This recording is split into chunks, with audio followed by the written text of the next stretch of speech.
I've played Summon Dragons too for quite a while now, and I've since learned that many dragons I slept on before are far better than I anticipated. Not only that, but several I thought were great turned up short in the end. It's about time we clear the air here and lay down a list of the real best dragons. So here's the new and improved top 5 S-rank dragons for endgame. But first, let's do a couple honorable mentions. Achilles was my top damage dealer for the first 50 chapters of the campaign.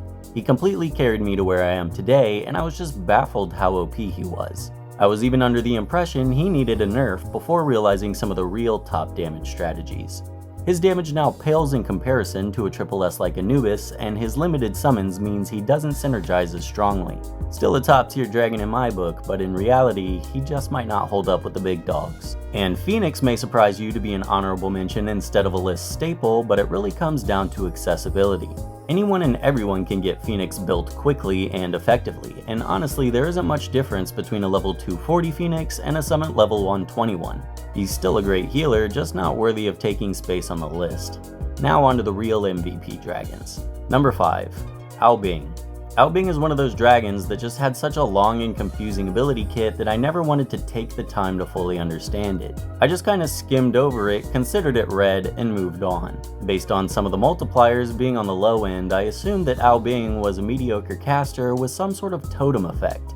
I mean, placing gems all over the field sounds cool in theory, but you really need to see it in action for some perspective. These things go nuts. It took me aback the first time I saw my Albing outdamage my Achilles on an AoE boss, and when he was only a measly 2-star immortal with broken equipment sets. Only when I took notice of that and built him accordingly did I really see the kind of damage he can do. If you're using the Cornelian caster team, then you gotta try him out. Number 4. RNGesus. I always knew RNGesus had something going, even more so now that I have mine fully ascended. The sheer amount of additional units he puts out is insane. You can have so many little helpers that they won't know what to do with themselves. No really, they can actually get stuck behind each other and not reach the boss because there's just so many active on the field. RNGesus already supplies himself with all the most important damage buffs like attack speed, crit rate, and crit damage, but it all spills over into his summons too. He makes a perfect frontline despite not being a tank, and when you pair him with Anubis, all the little helpers begin to explode, unlocking a new level of damage that you wouldn't believe possible. If your goal is a summon team, then RNGesus is a must-have unit.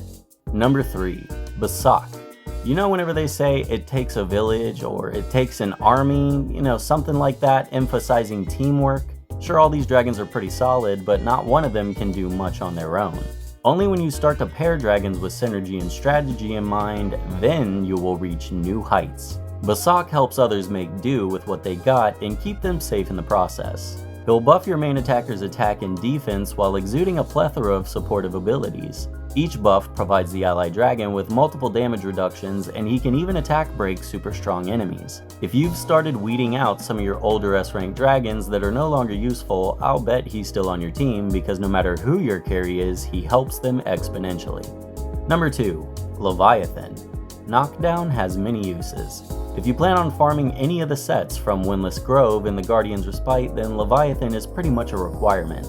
You can use Knockdown to prevent a Channeling Dragon's ultimate, you can use it as a rudimentary CC, and on certain bosses you can just use it to deal millions upon millions of damage. Yeah, for whatever odd reason, the devs added a special mechanic for some bosses that make them take massive damage when being knocked down. Don't get me wrong, it's awesome and pretty fun to watch, it's just not something I've ever seen before. That being said, I love it, and I hope they find even more ways to implement other rarely useful effects in a relevant way. Anyways, with all that being said, Leviathan's multiple knockdowns make him invaluable for knockable bosses. Which leads me to number 1, Vulcan. Now if we're talking damage dealers, then it's not a real conversation unless Vulcan is involved. My original assessment of Vulcan was that he seemed like a decent attacker, but with a weird focus on survivability. Therefore, in my mind, he was counterproductive. Boy was I wrong. The self-shielding isn't a main feature, but more of a complementary slot holder because any more damage from this guy and he'd have to be a triple S. When deploying Vulcan, expect a constant bombardment of fire to flood the battlefield. There's certain event bosses that require you to use Vulcan if you want to place highly in rank. These are the type of rewards that you get if you're a whale that spent over $1,000 in your first week, not the ones that you get for building a farmable S rank. If there was ever a dragon that wasn't a waste of resources, it's this one. and that's why Vulcan is the #1 best dragon for endgame. And those were the top 5 best S-rank dragons for the Summon Dragons 2 endgame. Of course, there's many situations that call for different dragons, and there's no one-fits-all dragon for everything. But if there's a dragon you think should have made the list, then make sure to let me know why in a comment. But other than that, y'all, that's gonna do it for me today, and I'll see y'all later. Bye.